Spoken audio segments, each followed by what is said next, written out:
Art perform करने के तरीके होते हैं, नियम होते हैं, वैसा फोक आर्ट का नहीं होता, वो नेचुरली होता है।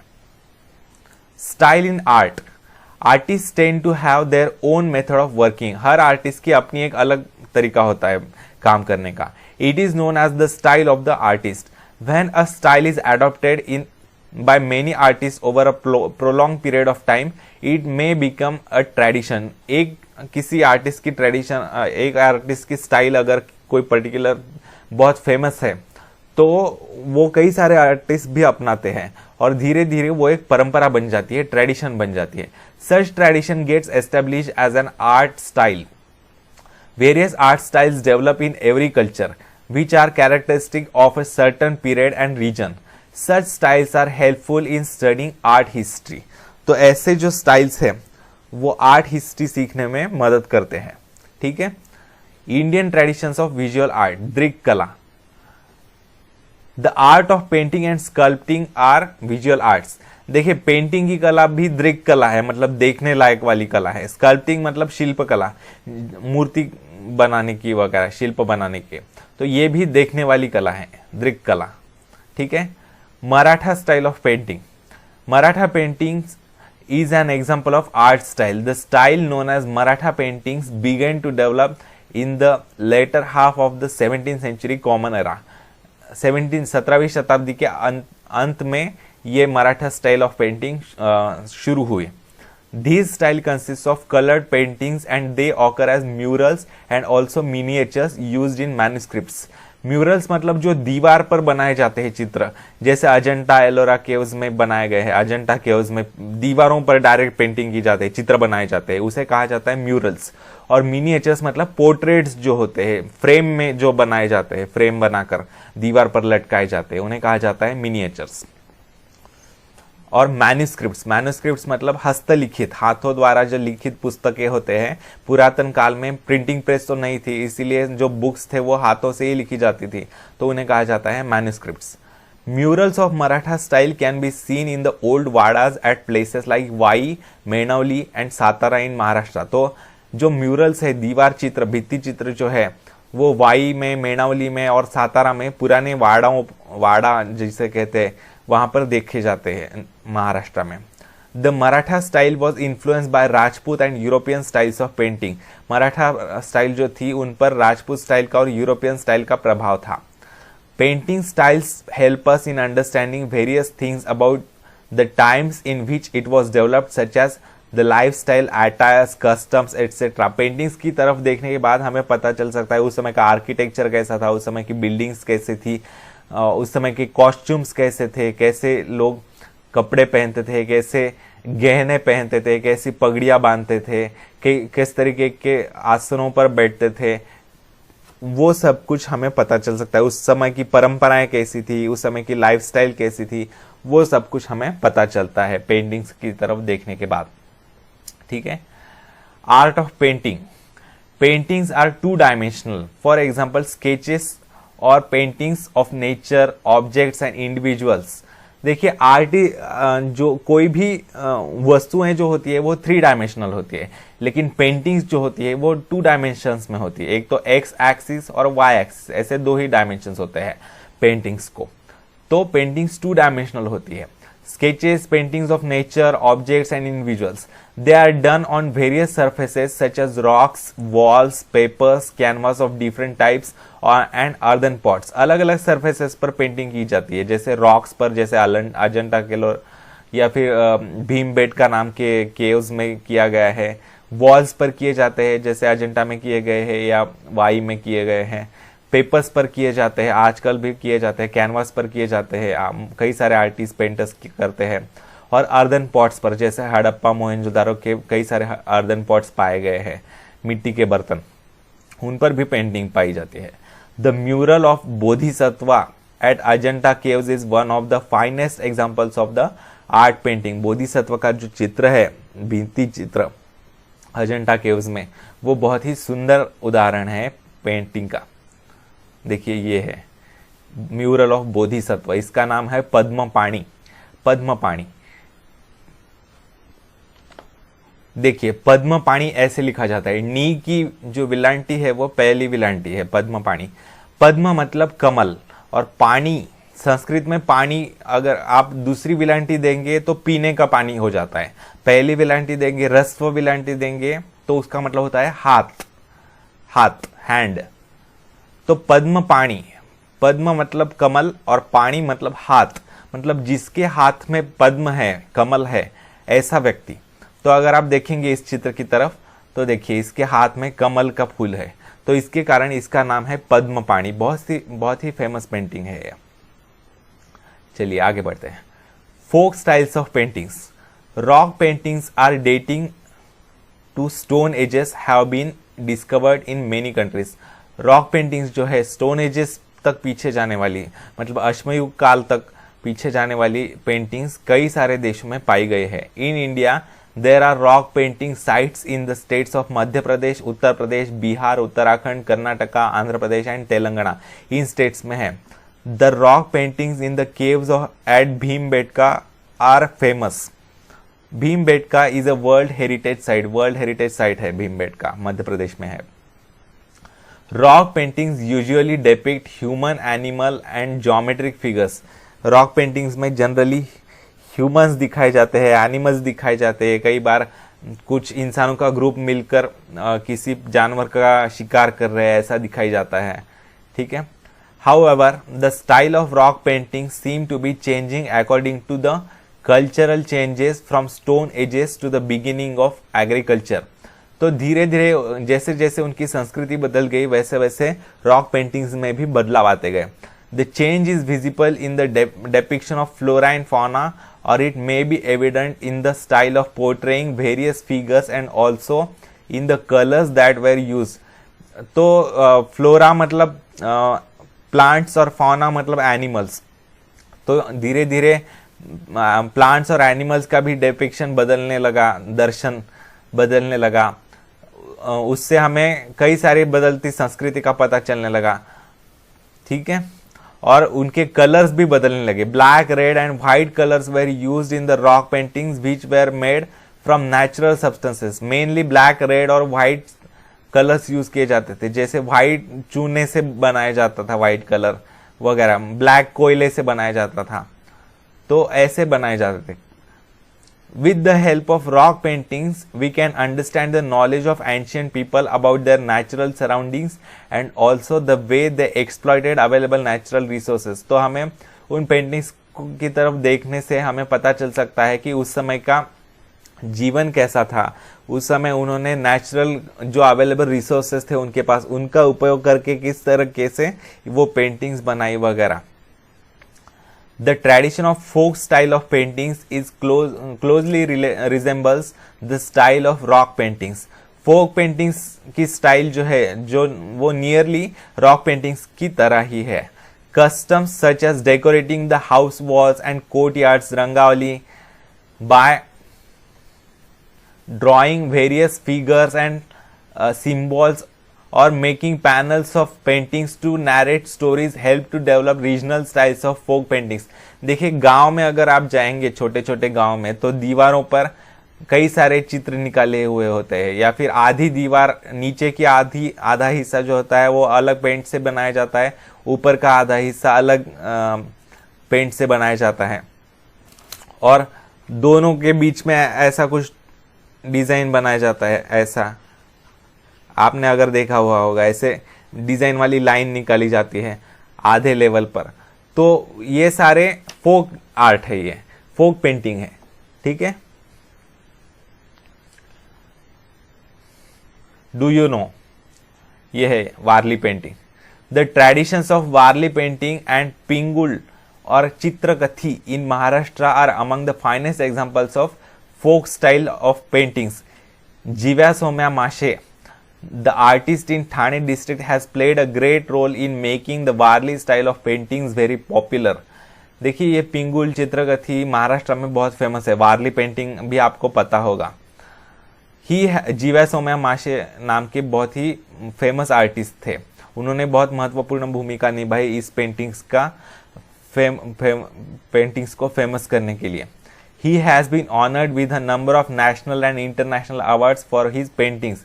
In the year 2011, he was awarded Padma Shri. उनको पद्म श्री पुरस्कार दिया गया 2011 में. It is interesting to know the tradition of Chitrakathi is mentioned in Manasolla's, a book written by the Chalukya king Someshwar in the 12th century Common Era. It confirms the antiquity of this tradition. देखिए, इससे हमें पता चलता है कि ये कितनी पुरातन कला है चित्रकथी कला. 12वीं शताब्दी में भी उसका उल्लेख किया गया है चालुक्य राजा सोमेश्वर द्वारा. इसका मतलब ये नियरली 800 साल से भी ज्यादा पुरानी कला है. The tradition of narrating stories from Ramayana or Mahabharata with the help of wooden puppets मतलब कठपुतलियां and paintings is known as चित्रकथी. चित्र मतलब चित्र और कथी मतलब कथा बोलना. और पिंगुली tradition. The people who still practice the art of Pingul live in a village called Pinguli. पिंगुल की अभी भी प्रैक्टिस की जाती है पिंगुली गांव में. They belong to Thakar tribal community. It is located in the Konkan region near Kundal. The Chitrakathi pictures are drawn on a paper and painted in colors made from natural substances. It takes 30 to 50 pictures to complete the narration of a single story. 30 से 50 चित्र लगते हैं एक story बनाने के लिए. These pictures are preserved very carefully and handed down from one generation to another. वो carefully preserve किए जाते हैं और एक जनरेशन से दूसरे जनरेशन को केयरफुली हैंड डाउन किए जाते हैं, ट्रांसफर किए जाते हैं. The artist and the government are trying to preserve the tradition which is on the verge of extinction. अभी ये कला बहुत ही रेयर पाई जाती है और नष्ट होने की कगार पर है. इसलिए सरकार और कलाकार जो है वो कला प्रिजर्व करने की बहुत कोशिश कर रहे हैं. Classical styles of painting. अभी अभिजात कला देखेंगे. अभिजात कला of painting. The ancient Indian text have explained various aspects of arts in great details. भारतीय जो पुरातन शास्त्र है अनेक, तो उन्होंने डिटेल में हर कला का डिटेल में वर्णन किया है. There are all together 64 arts mentioned in these text. तो 64 कलाएं हैं ऐसा माना जाता है उनके अनुसार. The art of painting is mentioned as alekhyam और अलेख्य विद्या इन दीज, जिसमें लिखा नहीं जाता, सिर्फ ड्रॉ किया जाता है, इसलिए इसको अलेख्यम मतलब जिसमें नहीं लिखा जाता ऐसे. It is said to have 6 main aspects. षडांगे मतलब 6 अंग है उनके. The ancient Indian scholars studied these 6 aspects very minutely. They include रूप भेद मतलब different shapes and forms. मतलब अलग अलग shapes होते हैं, अलग अलग forms होते हैं उनके. तो रूप भेद, रूप में जो भेद आता है, फर्क आता है, वो पॉइंट आउट करना चाहिए, वो स्टडी करना चाहिए. प्रमाण मतलब प्रोपोर्शनेट. प्रोपोर्शंस क्या है अलग अलग ऑब्जेक्ट्स के. Proportionate depiction of various features of an image. फिर भाव, एक्सप्रेशंस क्या है, कोई व्यक्ति जिसका पेंटिंग बनाना है उसके एक्सप्रेशंस क्या है. लावण्य योजना. लावण्य योजना मतलब एस्थेटिक्स. एस्थेटिक्स मतलब सौंदर्य शास्त्र. फिर सादृश्यता मतलब अ रिजेंबल्स टू रियलिटी, मतलब जैसे रियलिटी में कैसे दिख रहे हैं उसके अनुसार पेंटिंग बनानी चाहिए, उसे कहते हैं सादृश्यता. ठीक है. उसके बाद है वर्णिका भंग. Colour composition. कलर कंपोजिशन कैसा होना चाहिए, रंग कैसे बनाने चाहिए, मिक्सचर बनाकर नया शेड कैसे बनाना चाहिए. इसलिए आगम texts of various religious sects, Puranas and Vastushastra text explain about the art of painting and sculpting in the context of temple architecture. Temple architecture में, वास्तुशास्त्रास में, पुराणास में और आगम टेक्स्ट में कई सारे इन कलाओं के बारे में बताया गया है. Miniature paintings in manuscripts. The miniature paintings in the early manuscripts show an influence of Persian style. The Deccan miniature style was developed under the patronage of the Deccan Sultanates.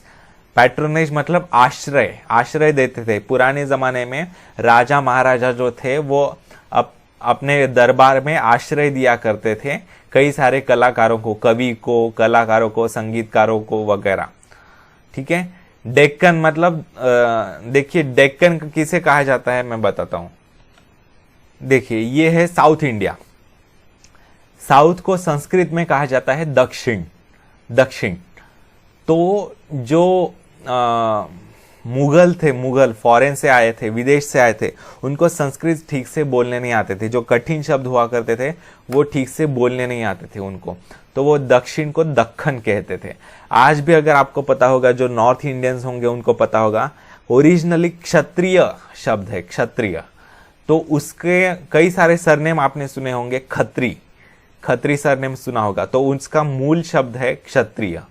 तो वो मुगल्स को, जो foreign invaders थे उनको बोलने को नहीं आते थे, तो वो क्षत्रिय का उन्होंने खत्री कर दिया। तो वैसे ही दक्षिण का उन्होंने दक्खन कर दिया, दक्खन, दक्खन कहते थे साउथ इंडिया को, दक्खन। तो वो दक्खन मुगल्स ने किया। उसके बाद जो आए ब्रिटिशों ने क्या किया, उनको दक्खन ठीक से बोलना नहीं आता था, तो उन्होंने दक्खन का डेक्कन कर दिया।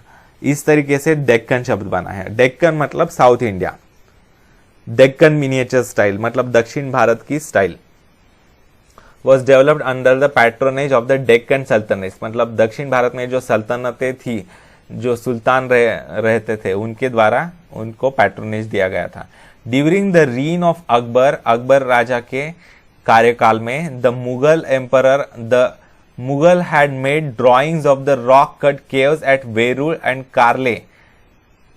Sorry, ये ऊपर है। The Mughal miniature style showing a blend of Indian and Persian styles was developed. तो इसमें उनके कार्यकाल में कई सारे पर्शियन पेंटिंग्स बनाए गए। Western style of painting in the British period, Indian artists came under the influence of European style of painting. An art school was established under the leadership of James Wells, a Scottish artist, in the times of Savai Madhavrao Peshwe in Shaniwarwada in Pune. उनके कार्यकाल में शनिवारवाड़ा में James Wales के अध्यक्षता में एक painting institute बनाई गई। He had done a portrait of Savai Madhavrao and Nana Fadnvis, Gangaram तांबट, नाना फडणवीस और सवाई माधवराव की पेंटिंग बनाई गई। देखिए सवाई माधवराव और नाना फडणवीस, ये सवाई माधवराव है और ये नाना फडणवीस है, उनकी पेंटिंग बनाई गई। Gangaram Tambat, a Marathi artist who worked with Wales, deserves a special mention here. देखिए ये गंगाराम तांबट है, ये है गंगाराम तांबट और ये है उनके गुरु। He had made drawings of the rock-cut caves at Verul and Karle. Some of his drawings are preserved in the Yale Center of British Art of Yale University. उनके जो है गंगाराम तांबट जी के कुछ पेंटिंग्स जो है वो Yale centre of British art Yale university में store किए गए हैं।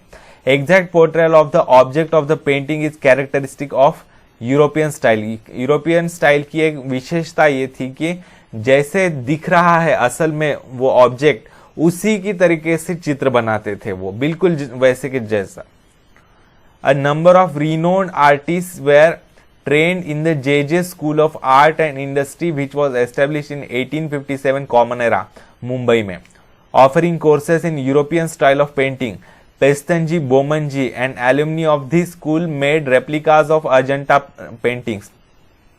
तो पेस्तनजी, बोमनजी नाम के जो एल्यूमनी थे, इसके एल्यूमनी मतलब जो विद्यार्थी थे, तो उन्होंने अजंता पेंटिंग्स की तरह ही पेंटिंग्स बनाई उसको देखकर।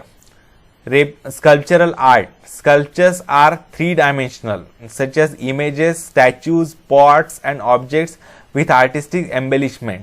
देखिए पेंटिंग्स 2-dimensional होती है, लेकिन स्कल्पचर्स जो होते हैं वो 3-dimensional होते हैं।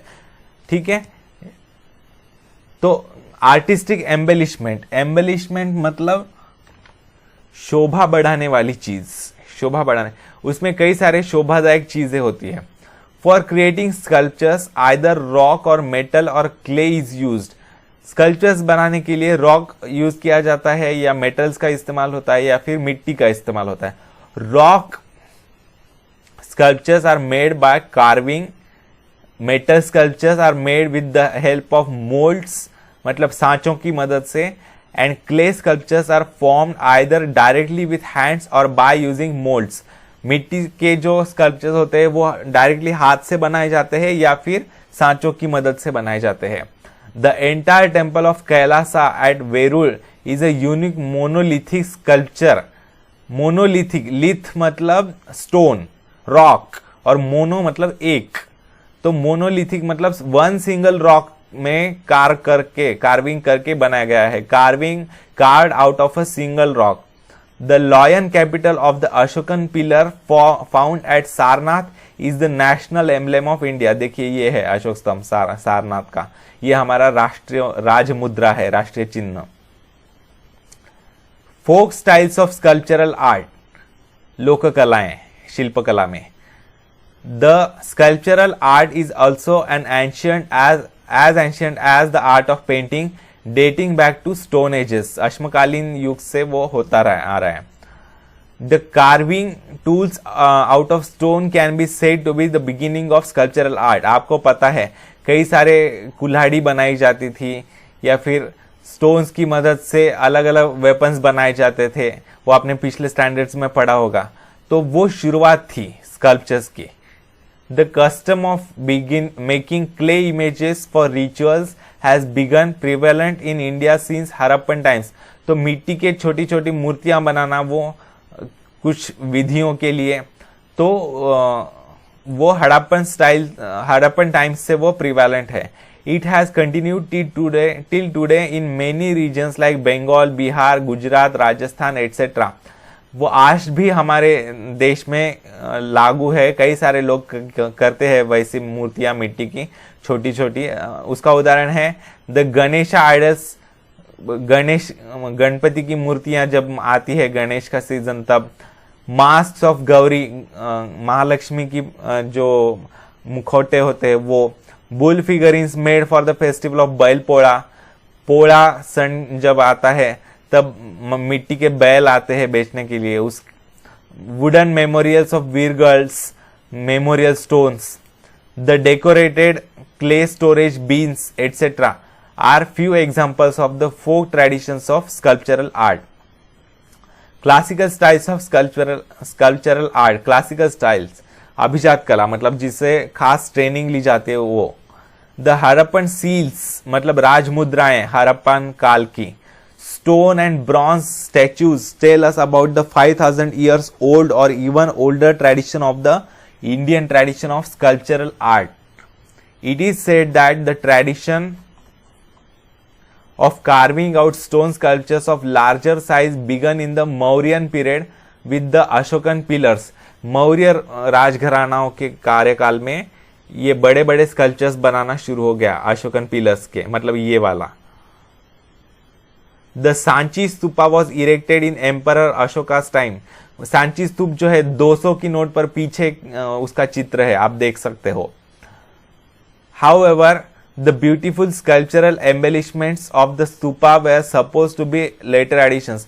सांची का वो जो स्तूप है वो सम्राट अशोक के कार्यकाल में बनाया गया था, लेकिन उसकी जो बाद की शोभाएं जो बढ़ाई गई वो बाद में बढ़ाई गई, ऐसा माना जाता है। The sculptures at the Bharhut are testimonies of the continuous development of sculptural art in India. Buddhism was spread far and wide in many countries outside India। Buddha धर्म का बहुत प्रचार हो चुका था। बरहुत स्तूप देखिए ये।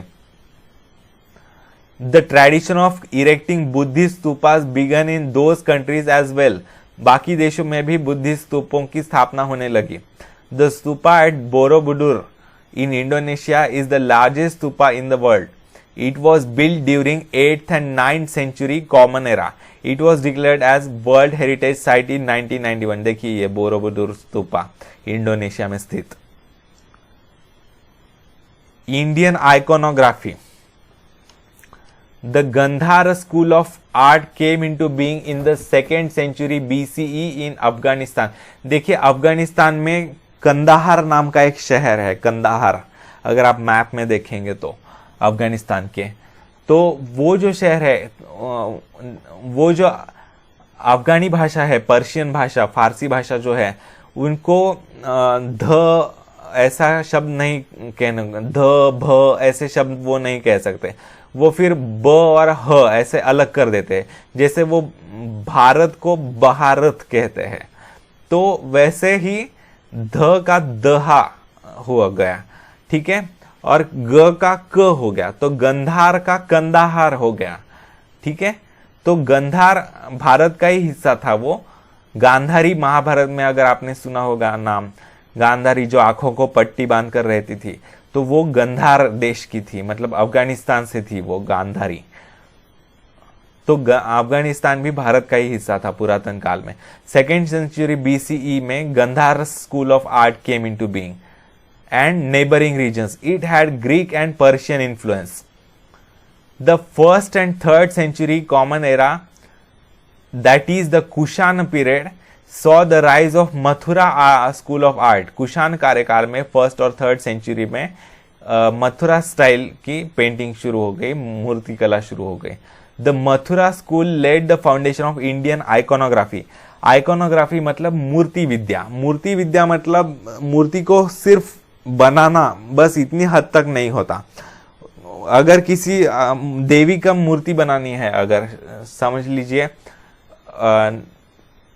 नटराज की मूर्ति बनानी है, देखिए, तो नटराज की मूर्ति बनाते वक्त उसका पहली बार जब मूर्ति बनाने वाला अगर कोई हो जिसने कभी देखा ही नहीं है मूर्ति नटराज की, तो वो क्या करेगा, पुराण है, शास्त्र है जिसमें नटराज का वर्णन किया गया है कि उसके आजू बाजू में एक सर्कल होगा जिसमें आग का सर्कल होगा। देखिए यहाँ पर फ्लेम्स दिखाई गई है आग की, और उसके 4 हाथ होंगे, पीछे 2 और आगे 2, फिर वो नाचती हुई पोजीशन में होगा, ठीक है, और गले में नाग होगा, और नीचे एक राक्षस होगा जिसके ऊपर वो डांस करता हुआ होगा, नीचे कमल के फूल पर वो स्थित हुआ होगा।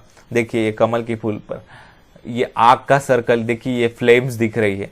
तो ये जब वो शास्त्रों में पढ़ेगा तो उसके अनुसार मूर्ति बनाना, वो सारे जो चीजें हैं वो मूर्ति में दिखानी पड़ती है, दर्शानी पड़ती है, तो इसे कहते हैं आइकोनोग्राफी, ठीक है।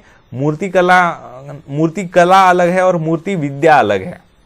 Iconography is a branch of knowledge which includes everything about making the images of gods and goddesses. जैसे सरस्वती का अगर मूर्ति बनानी है तो वो शास्त्रों में, पुराणों में पढ़ेगा पहले कि हाथ में वीणा होती है, 2 हाथों में, एक हाथ में पुस्तक होता है उसके, ठीक है, सफेद साड़ी पहनी हुई होती है, मुकुट पहना हुआ होता है, हंस पर बैठी हुई होती है। तो ये सब वो पढ़ेगा और वैसे वैसे मूर्ति बनाने की कोशिश करेगा, उसे कहते हैं आइकोनोग्राफी, मूर्ति विद्या। द कुशान, सिर्फ एक मूर्ति देखकर उसी की तरह दूसरी मूर्ति बनाना, उसे मूर्ति विद्या नहीं कहते, उसे मूर्ति कला कहते हैं। The Kushan kings made use of images of various deities on their coins. Kushan राजाएं जो थी, कुशान राजघराने की राजाएं, तो वो जो क्या करते थे, अलग अलग देवताओं की प्रतिमाएं बनवाते थे उनके कॉइन्स पर, सिक्कों पर। During the period of Gupta empire the iconographic rules were formulated and standards for sculptural art were set. तो गुप्त राजघरानाओं के दौरान आइकोनोग्राफी के रूल्स बनाए गए और कई सारे उनके नियम बनाए गए। The art of making bronze images were developed under the patronage of Chola kings during 9th and 13th century। Chola राजघराने जो थे वो तमिलनाडु में थे, साउथ इंडिया में थे, तो उन्होंने ब्रॉन्ज इमेजेस बनाने का आर्ट डेवलप किया जो आज तक चलता आ रहा है। ब्रॉन्ज, अगर साउथ में जाएंगे आप तो समय, दिए वगैरह सारे पीतल के होंगे, ब्रॉन्ज के। Bronze idols of gods and goddesses like Shiva, Parvati, Nataraja, Lakshmi, Vishnu etcetera were made in this period. ठीक है, पीतल के शिव पार्वती के, नटराज के, लक्ष्मी के, विष्णु के मूर्तियां बनाई गई इस कार्यकाल में। ठीक है, आज भी साउथ इंडिया में अगर आप जाएंगे तो सभी देवी देवताओं की मूर्तियां जो होती है वो पीतल की ही बनाई जाती है। ठीक है, तो इस वीडियो में हम यहीं पर रुकते हैं दोस्तों। अगर मेरा वीडियो आपको अच्छा लगे तो मेरे वीडियो को लाइक कीजिए, अपने दोस्तों के साथ भरपूर शेयर कीजिए, कुछ डाउट्स हो तो नीचे कमेंट कीजिए और प्लीज मेरे चैनल को सब्सक्राइब कीजिए दोस्तों। 1000 सब्सक्राइबर्स का टारगेट जल्दी पूरा करना है, तो प्लीज मुझे हेल्प कीजिए ये टारगेट अचीव करने में। थैंक यू दोस्तों, आपका दिन शुभ रहे।